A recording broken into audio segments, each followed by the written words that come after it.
Welcome back, Phil 301, Dr. K here. In the last video, we discussed a roadmap to Boethius's Consolation of Philosophy. Essentially, I tried to break down what the main chapters or books that comprise the work are and what the content was that we're going to focus on in our class of each of the main books. What I'm going to do in this video is start our discussion of the first book. So I've titled this video, Setting the Scene, Intro to Boethius and Lady Philosophy. So what we find in the first book is Boethius in prison in a sad, devastated condition. Remember, I posted a brief bio on Canvas in which I tell you a little bit about his situation, but the gist of it was he was the right-hand man to the Ostrogothic king, Theodoric, who ruled over part of the Roman Empire. And he fell out of favor with Theodoric. In his words, he was falsely accused of treason and sentenced to execution. So book one opens up with Boethius in prison awaiting execution in a state such as, woe is me. He's upset, he's crying, and he's surrounded by the muses of poetry who are encouraging him to cry and encouraging him to feel bad and to say that this way that he's approaching his situation is appropriate, right? They say to him essentially, it's okay, Boethius, let it out. You've been so wronged and you've lost so much. And they're all sitting together crying about the situation. Around that time, Lady Philosophy kicks in the door and comes inside and says essentially, what is this pity party here? Be gone, muses. I'm the true doctor of the soul, right? The way that they're sitting around dealing with the situation is not the true way to deal with the situation. And basically, she's going to instruct him on how to think about his situation, and through doing that, she's going to heal his soul and put him in a right frame of mind for dealing with the situation that he's in. Now, Boethius describes Lady Philosophy in various ways. So what I want to do is point out some of the things that he says about how she looks, how she's dressed, and we'll think about what those features of her and her dress signify. So the first thing he says about her is that you can't tell her age.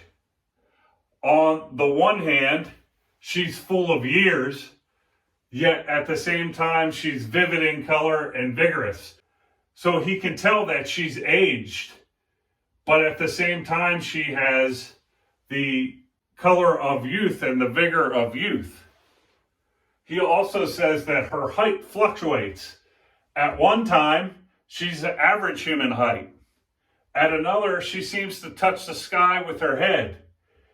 And yet another time, she seems so tall that her head is lost to human sight. He describes as well that she's carrying books and she's carrying a scepter. He also says that she has a dress that seems to be made of imperishable material, but at the same time, it's dusty from neglect. On the dress, there's a hemline running from the top to the bottom, and there's a ladder of steps rising up the hemline. At the top hem, there is the Greek letter theta, and at the bottom hem, there is the Greek letter pi. He also says about the dress that it's torn by the hands of marauders who each carried off such pieces as he could get. He also says that her eyes are alight with fire. So what does Lady Philosophy represent? And what do these various features in which he describes her represent? I want you to think about this with respect to her height and the fact that it fluctuates. It seems average at sometimes, and then her height's so high you can't see her head. What about the fact that her eyes are on fire? What does that mean? What's that supposed to say about her? What about the fact that you can't tell her age? Sometimes she appears youthful and vigorous, and at the same time, she's full of years.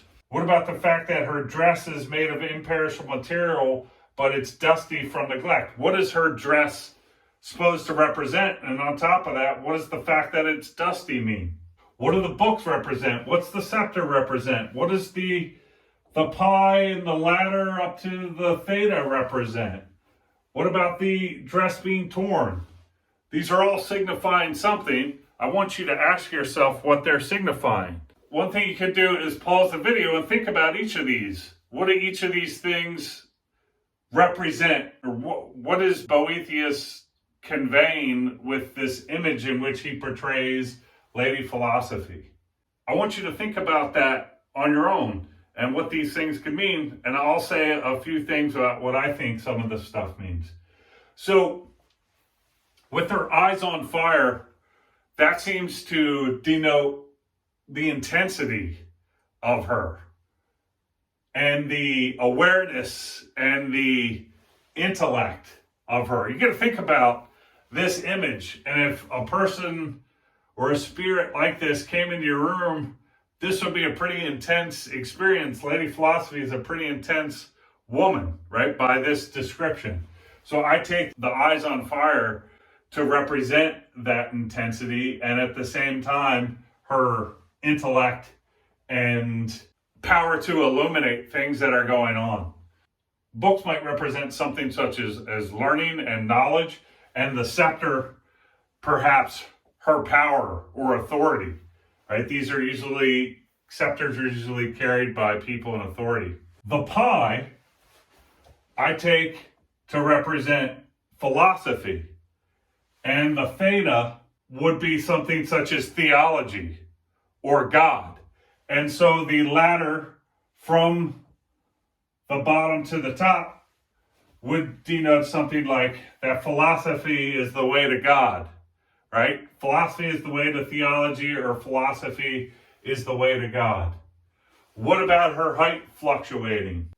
Perhaps this means something to the effect that how sometimes when you're trying to understand the truth, sometimes it seems within your grasp, and other times it seems like you can maybe get a little bit of a hold on what it is, and at other times still it's just too much to take in.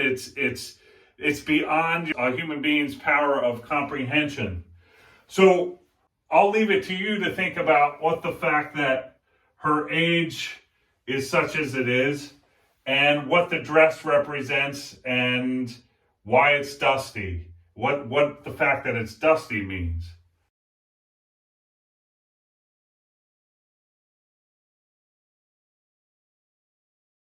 So in this video, we've discussed the opening scene of Boethius's Consolation of Philosophy. We've got a basic introduction to Boethius and the state that he's in, and to Lady Philosophy. What we're going to do in the next video is look at Lady Philosophy's examination and diagnosis of Boethius, and also the prescription that he writes. So I'll see you in the next video. Dr. K out.